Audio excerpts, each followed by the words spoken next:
What's going on, North Texas barbecue addicts? It's me, Kenneth, and in today's video, we're busting out a rotisserie accessory for my slow and sear kettle. We've got a black Angus prime rib from Six Brothers Beef Company. We're going to get it nice and flavored up with all kinds of goodness, guys. This is going to be a fun cook.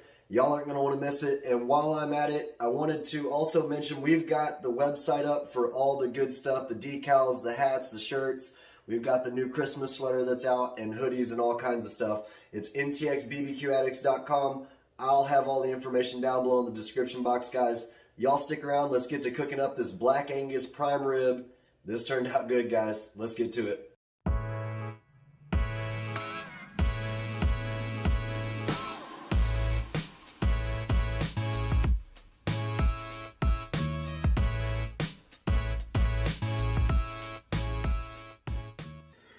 All right, everybody, here we have this black Angus prime rib. It's got some beautiful marbling running in it.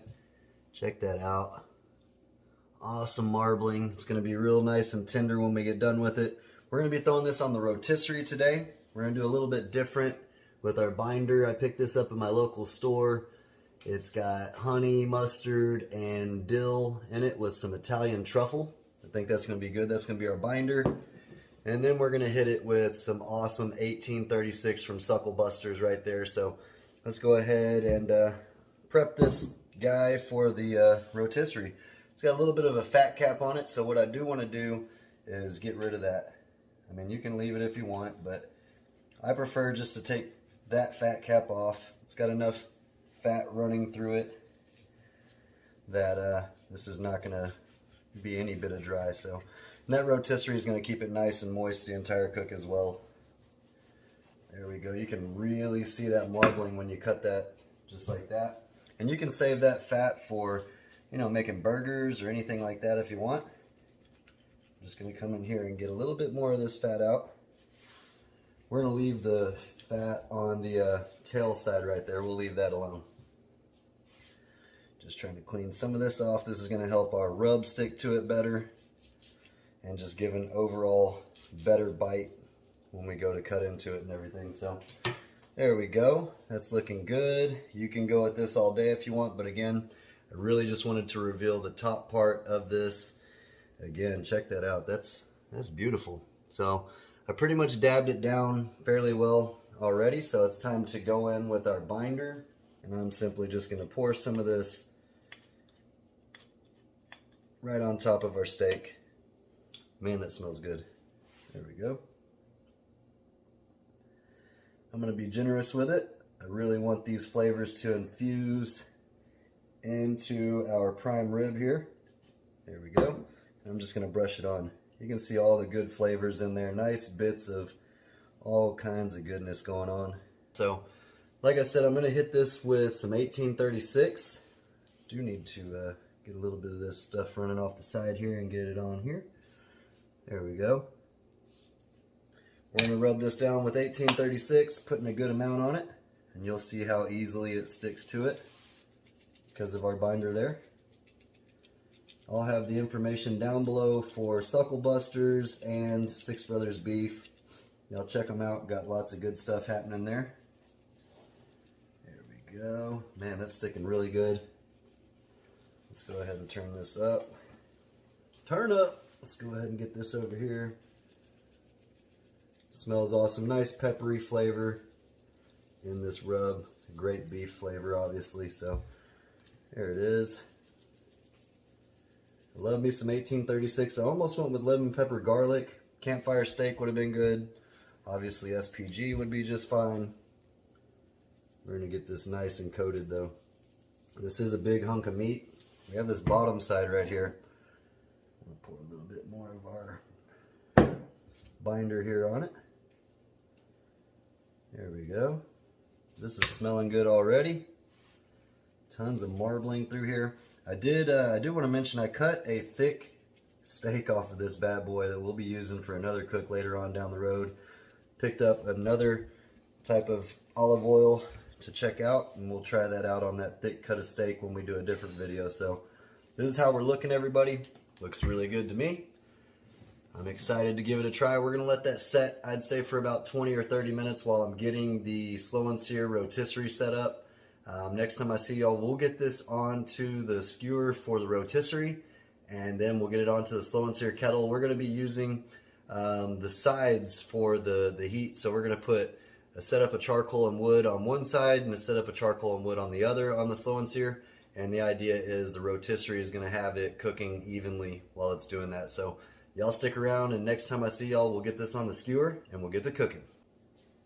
It's been about 15 minutes or so letting that seasoning and everything set up. I want to get about as middle as the point of the steak that I can, just because we don't want it falling off at any point in time. There we go. Let's stab that in. There, just like that. And you're going to bring this side in also. And get that in as close as possible to the end of our steak, and then we're going to tighten that down just like that right there. So there's our skewered steak right there, looking good, smells awesome. The charcoal's getting heated up, and next time I see y'all, we're going to toss this onto the rotisserie and we're going to get to cooking. Alright y'all, so we've got this ready, nice and seasoned up. We're going to get this into our spit here, our rotisserie. There we go, that's what we're looking like. What we got here is 2 zones of heat, and the idea is while it's rotating, it's just going to completely cook evenly. So we want to go ahead and get this guy on.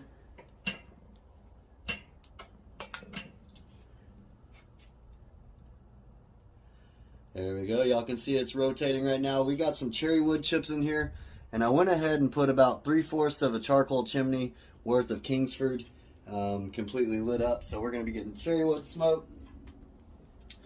We've got our vent. I'm going to close it down just a little bit. Clean some of that out. We've got our vent about 1/4 of the way open, and we're going to put the smoke going this way so it gets as much smoke on our prime rib as possible, completely open. So that's the setup for the rotisserie. We're going to check on this bad boy, I'd say in 10-ish minutes, just to see how we're going. Not sure how long this is going to take. Originally, before I cut that one thick steak off of it, it was 6 pounds, right over 6 pounds. So we're gonna let this ride, but we are gonna check on it in 10 minutes, and when we do, I'll bring y'all back. Y'all stick around. All right, everybody, we are 10 minutes into this cook. Starting to get a nice smoky color on it. What we are gonna do now is we're gonna go ahead and baste it a little bit. But before we baste it, I do want to see what the internal temperature is.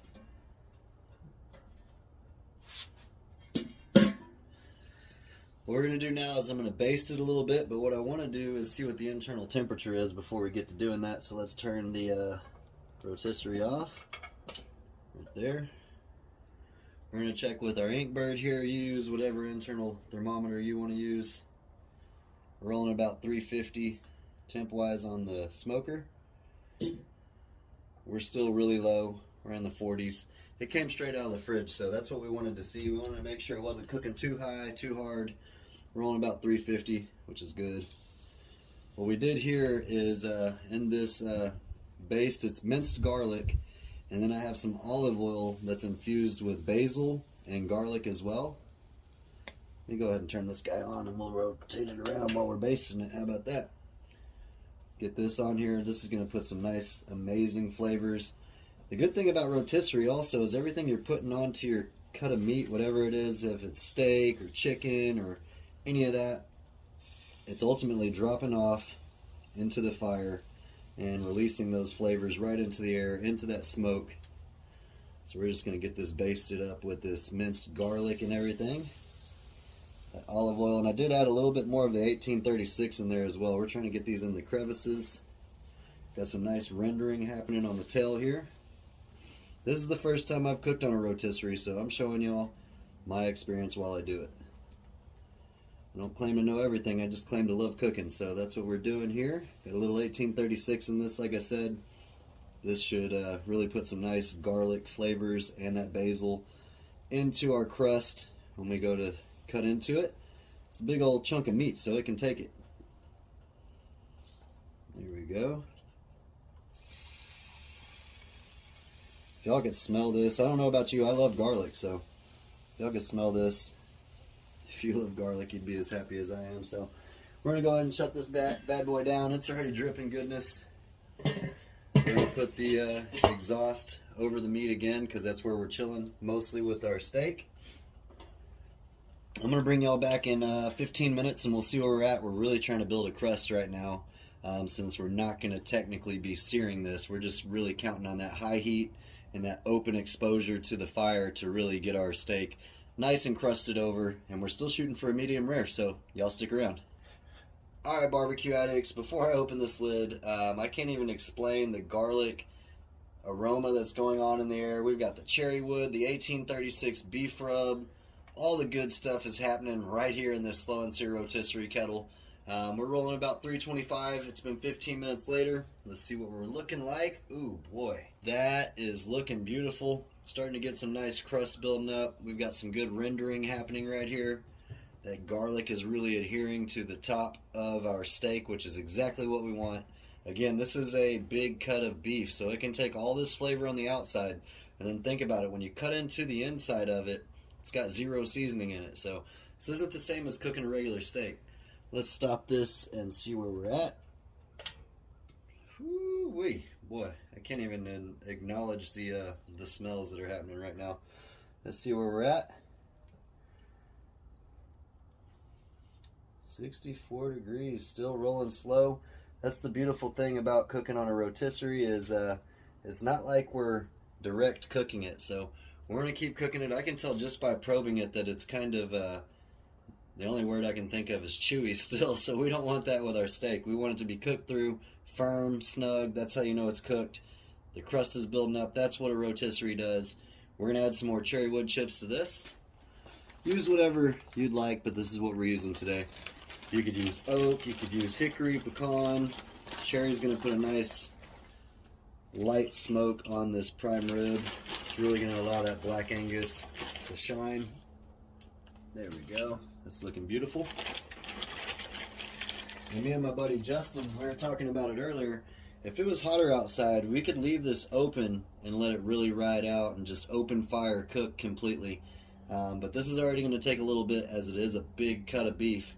And it's cold outside today, about 28, 30 degrees, give or take. So there we go. Love the smell of cherry wood. We're going to turn this bad boy back on. And keep on cooking. I'm going to bring y'all back in, I'd say, let's say 20 minutes. We'll see y'all back. Alright, people, it's really been about 25 minutes total. Ooh-wee, check that out. When you think rotisserie, this is exactly what you're looking for. I mentioned that our baste had minced garlic, a little bit of 1836, and some infused olive oil. I didn't show y'all which one I had, though. This is the garlic and basil, so that was mixed into our baste that we were using earlier. Just wanted to let y'all know that. The charcoal is burning down now, so I'm going to go from using wood chips to chunks, still cherry. I'm going to put 2 decent-sized chunks on each side, because ultimately I'm looking for smoke flavor, not really charcoal flavor. We've got enough of that. We're going to use, I can't believe it's not butter, to spritz our steak with now. And the reason I'm using I can't believe it's not butter is it actually has a better burning factor. It doesn't, it can handle higher heats, so that's why we're using that today. Butter tends to burn, so man, look at that flavor. Look at that color on this steak. It smells amazing. This butter, or not butter, is going to make it even better.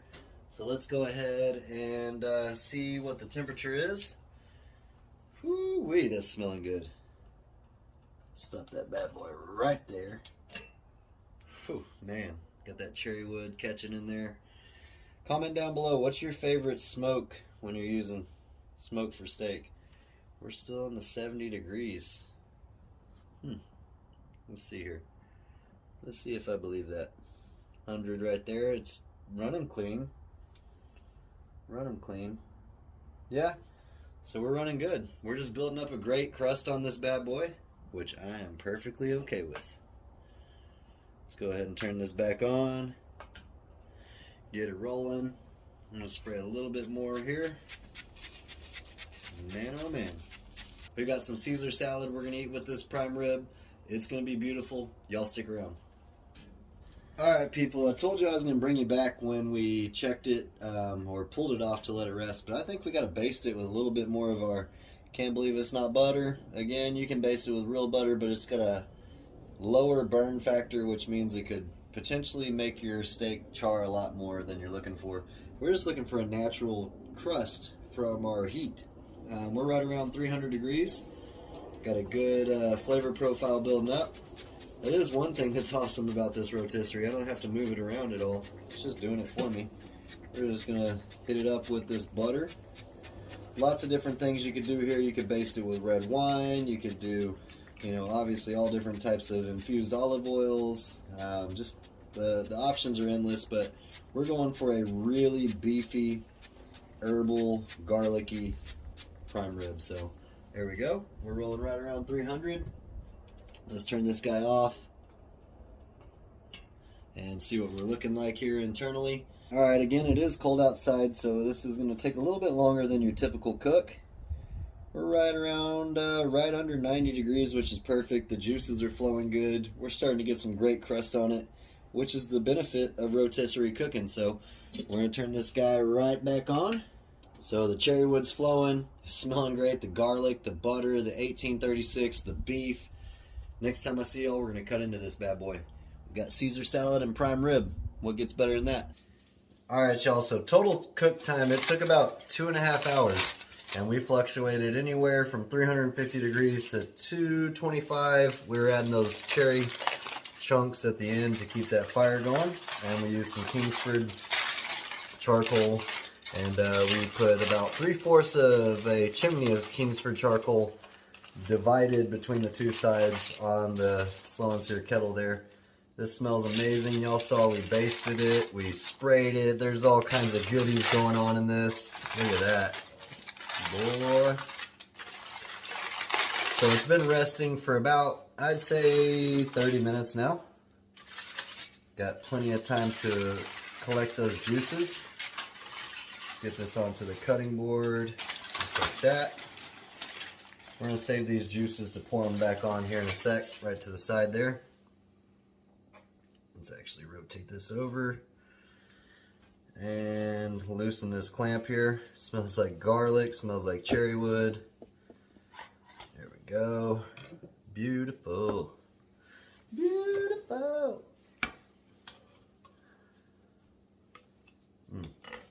So much tenderness happening here. Hold on. Let's get that guy off right there. Alright, so we got beautiful crust on here. All kinds of flavors built up. Check that color out. Let's go ahead and cut into it. There we go. Look at that. Insanely great. Look at that, guys. So much juices. Again, check out Six Brothers Beef Company and Suckle Busters. I'll have all that information down below in the description box. We cooked this on a slow and sear kettle today, so if you're looking for a new kettle, they've got some great ones as well. But this is an amazing way to cook your Christmas prime rib, rotisserie style. A lot of people typically roast it in an oven, which is fine as well, but I'd say we accomplished a perfect medium rare cook, depending on the section of the steak that you get. And I saved a good old chunk of steak. Look, this is where we're at. This is, I'm not even gonna lie, I'm about to cut into this and give it a little taste test before we give the official taste test. I got some friends over. I got my kiddo right here ready to try some. Let them try some real quick.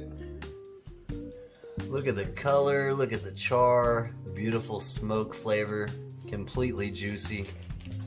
That is amazing. Alright guys, I'm going to turn this around. We got Caesar salad to eat with this as well. We're going to plate it up. Look. There is nothing dry about that right there. How about that? Alright guys, again, I brought y'all along on my very first cook on my rotisserie accessory for the slow and sear kettle. Look at that beautiful prime rib. We got the Caesar salad. We infused it with all kinds of flavors, butter, garlic, basil, all kinds of goodness, honey, dill. Man, there's really, the list can go on, but Check that out. Beautiful juiciness, perfectly cooked. Again, I'll have Suckle Buster's information down below in the description box, as well as Six Brothers Beef Company. Take advantage of that NTBA10 code. Get you 10% off your total purchase at Six Brothers Beef. Let's take a bite of this prime rib. Cheers, y'all. The amount of smokiness that's on there is so good, but when I say this, I mean it completely. The smoke is pure, so it's there, but it's not too heavy. You can definitely tell that it was smoked, but that crust is amazing. We've got the Caesar salad. Who doesn't like salad with steak, guys? Let's go.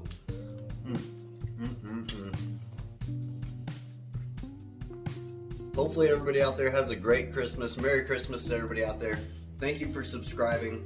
Check out ntxbbqaddicts.com.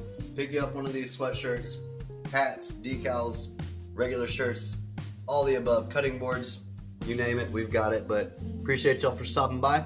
Until next time, peace! Y'all keep on barbecuing. I got steak and salad to eat. Later, y'all.